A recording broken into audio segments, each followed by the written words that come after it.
Bonsoir à tous et merci de regarder RTI 1. Tout de suite, le titre de cette édition. Une centaine d'élèves officiers de l'Académie régionale des sciences et techniques de la mer est en fin de formation. Les impétrants ont reçu leurs épaulettes. C'était en présence du ministre de la Promotion, de la Jeunesse, de l'Insertion professionnelle et du service civique. Toute la région du Sud Komoé s'engage aux côtés du ministre-gouverneur du district autonome. Le président du conseil régional, Eugène Akawele, a appelé les populations et les cadres de la région à travailler au développement du district avec Pascal Abinan-Kwaku. Et puis, lancement de la campagne de vaccination contre la rage à Divo, le ministre des Ressources animales et halieutiques et son collègue de la Santé ont, par le biais de leurs collaborateurs, exhorté les populations à se faire vacciner et à faire vacciner leurs animaux domestiques pour s'en prémunir. Voilà pour les titres. Merci de regarder RTI 1. La 32e promotion des élèves officiers de l'Académie régionale de la mer est de sortie. 241 élèves ont reçu leurs épaulettes en présence du ministre Mamadou Touré. Via l'agence Emploi Jeunes, 500 jeunes apprentis formés au sein de l'Académie ont aussi célébré la fin de leur formation. Le compte-rendu de Lanciné Bakayoko. 241 élèves officiers de la marine marchande sur les quais prêts à prendre le large. Ils ont reçu les épaulettes, signe de leur capacité à affronter l'océan et ses vagues. Ces élèves en fin de cycle, parmi lesquels 50 filles, ont été formés aux métiers maritimes, portuaires et industriels, ainsi qu'aux questions de sécurité en mer. Le secteur des transports, en particulier celui des transports maritimes, est un monde dynamique dans lequel l'évolution technologique s'associe harmonieusement aux réformes politiques et juridiques, et cela pour répondre aux besoins croissants des populations en termes notamment d'écoulement de matières premières, de consommation de biens et services. Cette 32e promotion est composée d'une dizaine de nationalités africaines. Pour améliorer la qualité de la formation, l'Académie plaide pour des bourses enseignants, des stages embarqués en faveur des étudiants, le bitumage de la voie d'accès et un navire-école. Je veux vous rassurer que j'ai pris bonne note des préoccupations évoquées, à savoir l'appui auprès des armateurs pour l'obtention de stages embarqués au bénéfice des élèves des filières navigantes, l'appui pour l'insertion socio-professionnelle de mes filleuls, le bitumage de la route menant à l'Académie. Je les soumettrai fidèlement à Monsieur le Premier ministre. Cette sortie d'élèves officiers a aussi été marquée par la remise d'attestations à 500 jeunes apprentis formés durant 6 mois dans le cadre d'une convention entre l'Agence Emploi Jeunes et l'Académie régionale des sciences et techniques de la mer. À la fin de leur stage, 153 d'entre eux, issus de 9 secteurs d'activité, bénéficieront d'un accompagnement à l'auto-emploi par mon ministère pour les 347 autres restants. Ils seront accompagnés dans leur recherche d'emploi à travers les dispositifs de l'Agence Emploi Jeunes. Au regard des résultats positifs obtenus dans le cadre de cette coopération avec l'Académie, le gouvernement annonce pour la mi-octobre un nouveau recrutement de 1000 jeunes à former dans 20 métiers. C'est la main dans la main que les cadres, les élus, les filles et les fils du district autonome de la Komoé doivent travailler pour son développement. Un appel lancé par le président du Conseil économique et social, par ailleurs, président du Conseil régional, à l'endroit des populations. C'était lors de la journée de la prise de contact du ministre-gouverneur avec les populations. Pascal Abinan-Kwaku en a profité pour expliquer sa feuille de route. Bernice Gompou et Eugène Atoubé.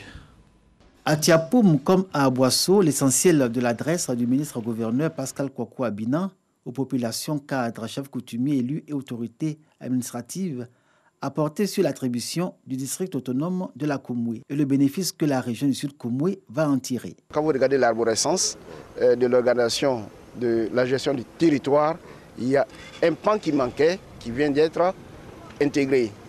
Et donc la communication sera beaucoup plus fluide. On aura beaucoup de moyens maintenant de nous adresser au sommet de l'État. Le conseil régional, après le conseil régional, le ministre du district, et puis après, on remonte. Nous allons nous mettre ensemble dans le sud Komoué à travailler pour que le ministre-gouverneur puisse mener sa mission. Nous sommes là pour aider le gouvernement, pour que nous tous, nous avançons dans la paix, dans la continuité et pour le développement de la Côte d'Ivoire. Le développement de la Côte d'Ivoire, c'est à cette réalité que répond la création des districts autonomes. Traduction de la vision du président de la République, Alassane Ouattara. Vous savez qu'il y a un conseil de district qui va siéger. Je crois que ce conseil va donner les orientations générales que les collectivités vont suivre. Pour le conseil régional, comme pour l'ensemble des collectivités territoriales, le district autonome de la Komoué est une opportunité qui inspire beaucoup d'attentes. Il ne nous reste qu'à vous accompagner, monsieur le ministre-gouverneur, afin que vous réussissiez votre mission dans l'intérêt supérieur de nos populations. Le district autonome de la Komoué couvre les régions du Moronou, de l'Indéné-Dioblin et du Sud Komoué.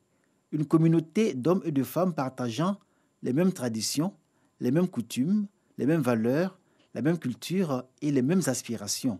Le regroupement de ces trois régions est incontestablement une force pour ce que chacune représente et un atout à capitaliser. Le district autonome, comme un véritable outil de développement, cela n'est possible que si chacun de nous lui apporte sa contribution véritable et nécessaire dans le respect des pouvoirs conférés à chaque structure décentralisée et déconcentrée de l'État. Le district autonome de la Komoué, un véritable pôle de développement, c'est le rêve de Pascal Kwakwa Abina. En attendant, l'élaboration d'un livre blanc fera l'objet d'une réflexion. Ce sera la feuille de route qui va accompagner ce rêve. On continue à parler de développement avec les populations originaires du Grand Ouest et résidentes à Abidjan qui ont rencontré le ministre-gouverneur des Montagnes. Elles sont issues du Cavali, du Guémon et du Tonkui. Elles ont échangé avec le docteur Albert Flendé, lequel leur a présenté son plan de développement socio-économique et culturel pour le district des Montagnes. Souleymane Donisongou, à Boussanogo. Grande mobilisation de la diaspora des ressortissants du Grand Ouest. Cette rencontre illustre la volonté du ministre-gouverneur Albert Flendé à fédérer les compétences des filles, fils, élus et cadres au service du développement du district de montagne. Avec une volonté affichée de mettre en œuvre les projets de l'État dans leur localité, toutes les forces vives apportent leur soutien au ministre-gouverneur Albert Flendé. Vous comprenez très bien que lorsque cet instrument de développement a été mise à notre disposition par le président. Ça a été une grande joie. Dans chaque région, s'il y a des gouverneurs et puis ministres et gouverneurs, moi, ça va droit au cœur. J'ai qu'à remercier le président de la République. Il est en train de faire un bon travail.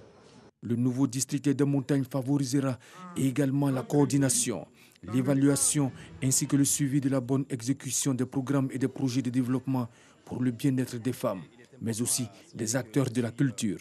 Nous lui avons dit que nous le soutenons dans sa politique de développement. En le soutenant, bien évidemment, nous soutenons aussi la politique de développement du président Alassane Ouattara. Et nous lui avons dit que les femmes du district autonome des montagnes sont à sa disposition.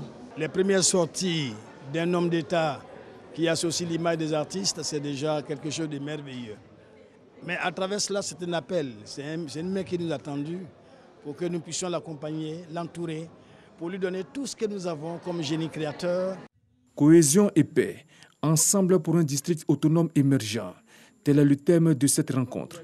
Le ministre-gouverneur du district des montagnes a appelé les populations à l'unité et à la cohésion. Compte tenu des missions que le président nous a confiées, à savoir faire en sorte que tout ce qui est en train d'être fait par l'État, à travers ses démembrements, par l'État, à travers les projets, par les structures décentralisées que sont les communes et les régions, nous devons assurer la coordination et le suivi. En même temps, nous avons aussi notre vision. Cette rencontre a pris l'allure d'une fête populaire et elle a permis au ministre-gouverneur Albert Flendé de communier avec les ressortissants du Grand Ouest. On fait maintenant le point de la situation de la Covid-19 au 3 octobre.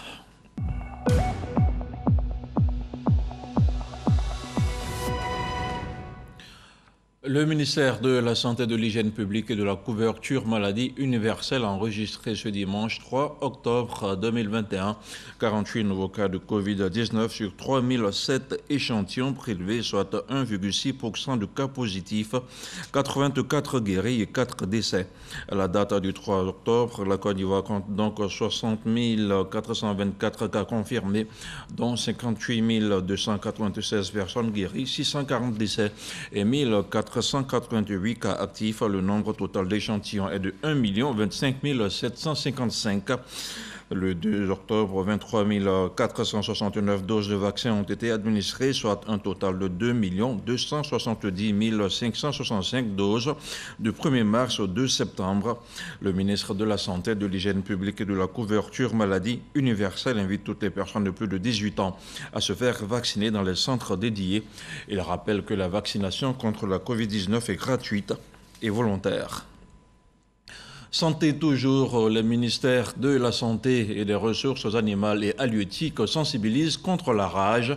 À Divo, ils ont lancé un appel aux populations, celui de prendre soin de leurs animaux de compagnie et de se faire vacciner en cas de morsure. Le compte rendu d'Éric Goré. Les propriétaires d'animaux domestiques se mettent en règle. Ils font vacciner leurs animaux, en particulier les chiens, comme l'exigent les lois ivoiriennes. C'est la ville de Divo qui accueille la journée mondiale de la lutte contre la rage. Le thème national est « Laissons les rumeurs et vaccinons-nous pour éliminer la rage ». La ville de Divo n'a pas été choisie au hasard. Comme il y a eu 2 décès à Divo, ici, le président de la République, son Excellence Alassane Ouattara, a instruit notre ministre Sidi Tchiboko Touré de venir célébrer la journée mondial de lutte contre la rage à Divo ici. C'est pour éviter ce genre de situation qu'un prix est instauré à l'endroit des propriétaires d'animaux qui prennent bien soin de leurs animaux domestiques, à l'image de cette dame qui a remporté le premier prix. Mon chien est suivi par les vétérinaires, par un service privé de vétérinaires ici à Divo. Il faut aimer les chiens avant de les élever. Quand tu n'aimes pas un chien, il ne faut pas l'élever. Donc je dis merci au ministère pour ce prix. En Côte d'Ivoire, 12 000 personnes sont exposées à la rage. La plupart sont des enfants vivant en zone rurale. Il faut donc continuer la lutte et donner un signal fort. Les ministères de la Santé et des Ressources animales et halieutiques unissent leurs forces. Quand quelqu'un a été mordu par un chien, que ce soit une vraie morsure, que ce soit une griffure, que ce soit un léchage, le ministre demande que immédiatement la personne se rende dans le centre de santé le plus proche. Parce que la rage est une maladie grave qui ne se guérit pas une fois qu'elle est déclarée. Il faut tout faire pour ne pas qu'elle se déclare. Les populations sont invitées à faire vacciner leurs animaux gratuitement et à se faire vacciner elles-mêmes en cas de morsure.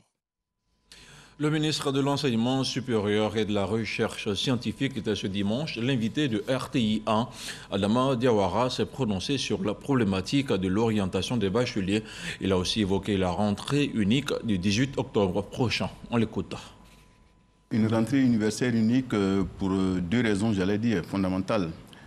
La première raison, il faut éviter l'anarchie. Parce que je signale simplement que depuis un certain nombre d'années, nous avons une rentrée universitaire à plusieurs vitesses. Comment voulez-vous que les entreprises fassent confiance à un système académique qui se caractérise par ce que vous savez, c'est-à-dire des entrées à double vitesse, à multiples vitesses, et sans oublier des rentrées qui se font à des dates incongrues. Premièrement, il faut que l'apprenant, enfin le bachelier, ait demandé à l'université la filière en question.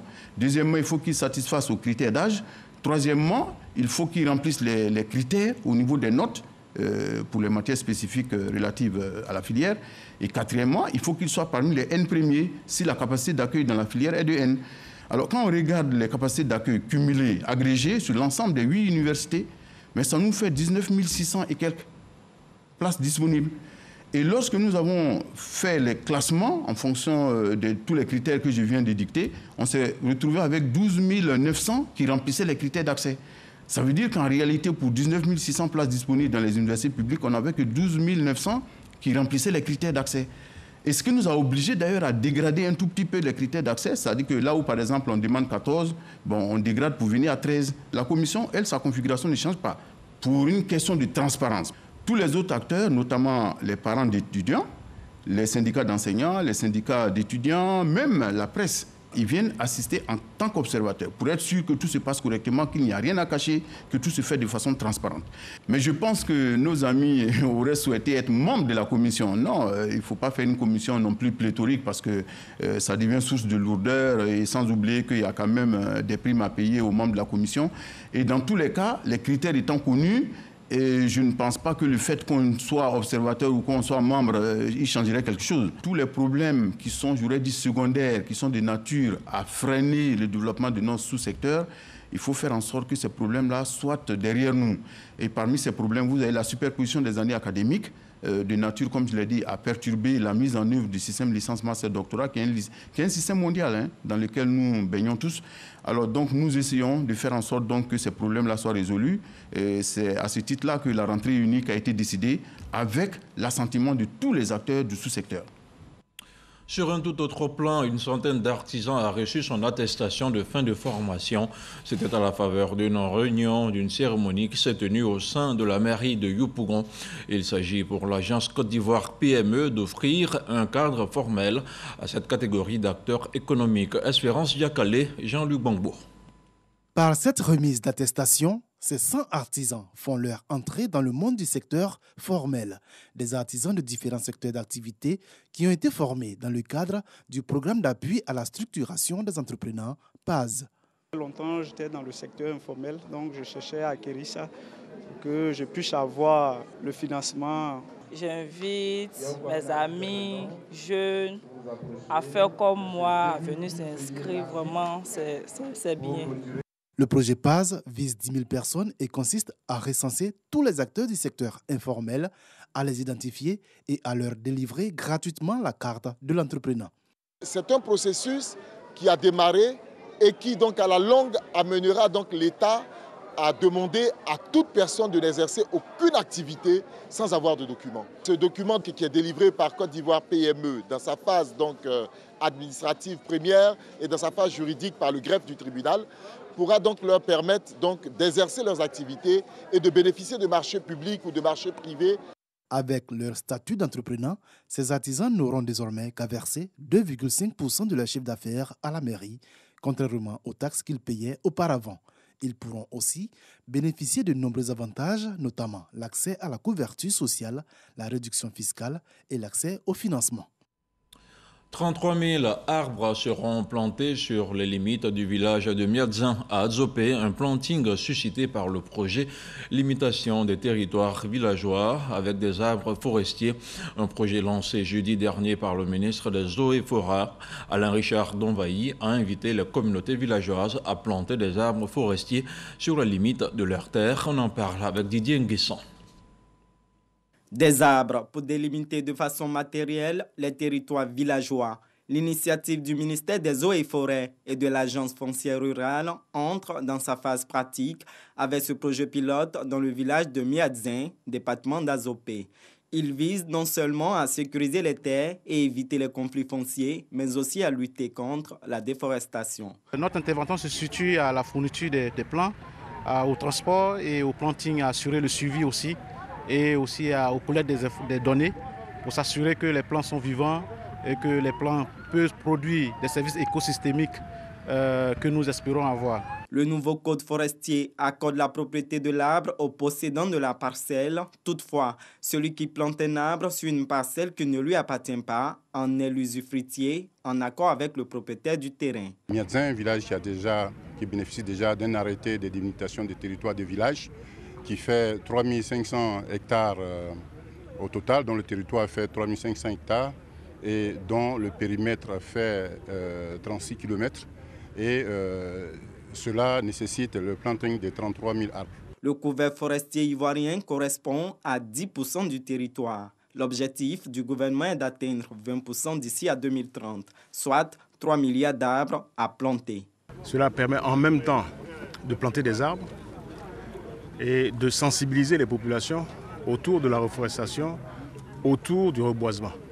Voilà, donc tous ces objectifs-là sont atteints avec une seule opération. Et ensuite, nous ferons en sorte que les périmètres, donc des parcelles individuelles, des parcelles privées, puissent être également délimités par des arbres. Le partenaire technique remet des motos, bons de carburant et GPS à la direction régionale des eaux et forêts. De même, les communautés villageoises reçoivent des vélos pour la mise en œuvre du projet de planting d'arbres forestiers. L'Office d'aide à la commercialisation des produits vivriers veut faire sa mue. Dans le cadre d'un audit organisationnel, les membres ont pris part à un atelier à Yamoussoukro en toile de fond. Il s'agissait de répondre efficacement aux sollicitations nouvelles afin de relever de nouveaux défis. Le point de la rencontre avec Kader Sogodogo. L'Office d'aide à la commercialisation des produits vivriers, OCPV, a été créé le 27 juillet 1984. Ses axes d'intervention sont la diffusion d'informations économiques hebdomadaires, la promotion commerciale des infrastructures de mise en marché et enfin l'encadrement et l'assistance des opérateurs. 37 années après sa création, l'OCPV, face aux nouveaux enjeux du développement, se résout à prendre un nouveau départ, d'où l'atelier de Yamoussoukro à valeur d'audit organisationnel. L'atelier de ce jour se situe dans le cadre de la mise en œuvre de la composante 2, appui au développement du secteur privé du projet d'infrastructure pour le développement urbain et la compétitivité des agglomérations secondaires, le PIDUCAS, projet cofinancé par l'État de Côte d'Ivoire et la Banque mondiale. Nous avons la lourde tâche de vérifier que le diagnostic du secteur vivrier effectué dans le cadre de cette étude est complet et fait ressortir les défis et enjeux majeurs de la commercialisation des produits vivriers.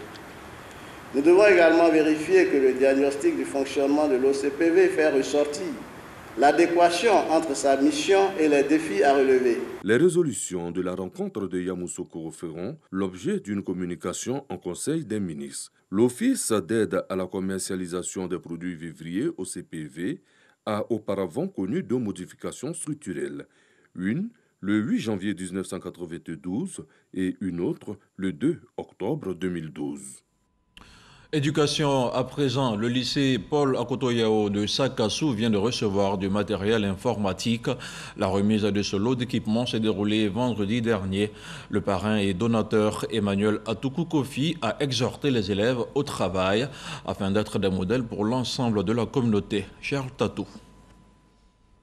21 ordinateurs, 21 tables et 21 chaises, voilà les composantes du don fait par le directeur de cabinet du Premier ministre pour le rééquipement de la salle multimédia du lycée Paul Akoto-Yao de Sakassou. Le donateur Emmanuel Aoutou Kofi au lycée pour la remise du lot de matériel, à l'occasion de la journée d'excellence initiée par les responsables du dit établissement. Centre multimédia du lycée Paul Akoto-Yao, qui avait été équipé en novembre 2013 par la première dame. Vous savez, c'est des ordinateurs qui ont besoin d'être mis au goût du jour pour permettre d'avoir les plus grandes possibilités en termes donc de connectivité et en termes de recherche. Le directeur de cabinet du Premier ministre prône la vision du chef de l'État Alassane Ouattara, celle d'une Côte d'Ivoire solidaire, s'appuyant sur un système éducatif performant. Pour inscrire le département de Sakassou dans cette dynamique, il œuvre pour la réalisation de 2 collèges de proximité de cycle 1 en base 4. Un dans la partie nord de la localité, précisément à Souafoué-Dian, et l'autre au sud, localisé à Aloko-Diekro. Le ministre-gouverneur, marquant son soutien à l'action, l'a accompagné dans les 2 villages pour la pose des premières pierres. Ce que je suis venu dire à nos parents, c'est que nous sommes des disciples du président Alassane Ouattara. Cette réalisation sera disponible, par la grâce de Dieu, dans 1 an. Avant la pose de première pierre, Aoutou Kofi a procédé à la livraison de 3 logements de maîtres au groupe scolaire de Foto-Fouamekro qu'il a réalisé. Religion, à présent, les pionniers du temple de l'église méthodiste unie de la commune d'Atekoubé ont été célébrés ce dimanche matin. La messe d'action de grâce s'est déroulée en présence du bishop Benjamin Boni et du maire de la commune, Paulin Danro, un moment de prière suivi par Raskando. 17 pionniers de l'église méthodiste unie, temple Mont-Sinaï d'Atekoubé, honorés pour leur engagement et dévouement au service de l'œuvre de Dieu. L'Église a voulu nous honorer Et c'est une joie parce que nous avons eu, grâce à Dieu, à construire, et nous avons construit ce beau temple qui est admis par tous. Pour l'œuvre de Dieu, il faut être humble, il faut être soumis et généreux, parce que c'est Dieu qui donne tout. Le temple Mont Sinaï d'Atekoubé a fait sa première dédicace en 1973 et la deuxième en 2016. Il compte parmi les premières églises méthodistes centenaires de Côte d'Ivoire. Dans le livre des Proverbes, chapitre 22, le verset 1, il est dit que la renommée est préférable à la richesse. C'est extrêmement important et par les temps qui courent, nous avons besoin de modèles et chacun de nous doit, par l'action du Saint-Esprit, faire en sorte que notre vie laisse des traces.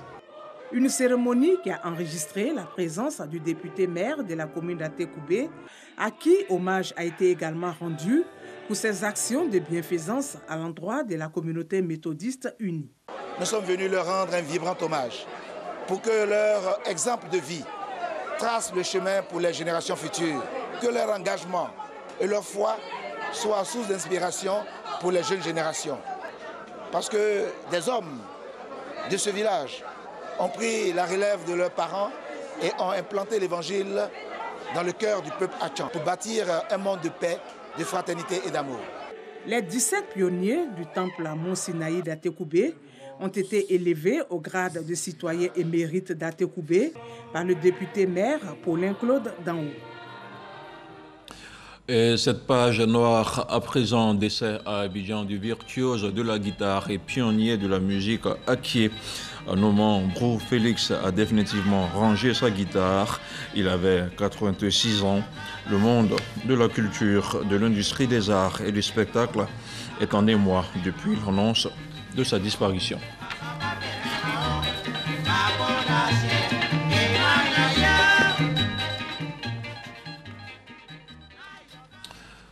Place à présent au 7 sur 7, le tour de l'actualité dans le monde en 7 jours, et c'est une sélection signée Abou Sanogo.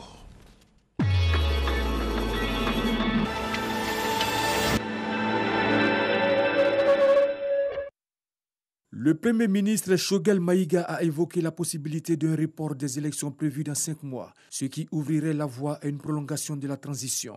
Pour lui, l'essentiel, c'est d'organiser un scrutin crédible, sans contestation sur la base d'un agenda issu des assises à venir, alors que la CEDEAO reste intransigeante sur la tenue de ces élections à la date prévue.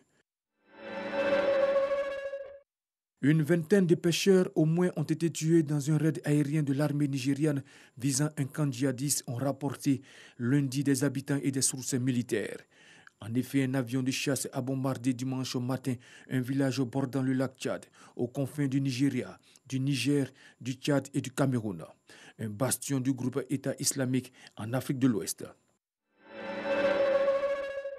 Le président tunisien Kaïs Saïd a nommé ce mercredi 29 septembre Najla Bouden Romdan au poste de Premier ministre jusque-là occupé par un homme. Najla Bouden, 63 ans, succède ainsi à Hichem Mechichi, qui aura passé moins d'1 an à la primature. Méconnue du grand public, elle aura la charge de composer son appareil gouvernemental dans les plus brefs délais. Le président équatorien a décrété mercredi l'état d'exception dans toutes les prisons d'Équateur au lendemain d'un nouveau massacre entre gangs rivaux dans un centre pénitentiaire du sud-ouest du pays qui a fait au moins 116 morts et près de 80 blessés. Les prisons équatoriennes sont depuis des mois le théâtre de violences récurrentes entre groupes criminels liés au trafic de drogue. Le chef de la junte en Guinée, le colonel Mamadi Doumbouya, a prêté serment vendredi comme président pour une période de transition à la durée et au contenu toujours inconnu. Le commandant des forces spéciales qui ont renversé le président Alpha Condé le 5 septembre en uniforme d'apparat beige, portant béret rouge et lunettes noires, a juré devant la Cour suprême de consolider les acquis démocratiques, de garantir l'indépendance de la patrie et l'intégrité du territoire.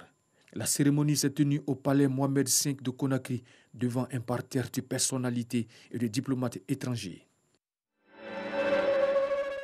Au Tchad, la coalition d'opposition et de la société civile Wakite Tama, dispersée à N'Djamena par les forces de l'ordre. Elle avait prévu de manifester pour protester contre la gestion du pays par les autorités de transition. Mais la coalition et les autorités ne se sont pas entendues sur l'itinéraire des manifestants. Le bilan fait état de plusieurs dizaines de blessés. Une répression majeure dans l'ouest de la Libye a entraîné la détention d'au moins 4000 migrants, dont des centaines de femmes et d'enfants. L'ONU a déclaré qu'au moins un jeune migrant avait été abattu et 15 autres blessés, dont 2 dans des conditions graves lors de la répression. Les raids ont eu lieu vendredi dans la ville occidentale de Gargaresh, dans le cadre de ce que les autorités ont décrit comme une campagne de sécurité contre la migration et le trafic de drogue.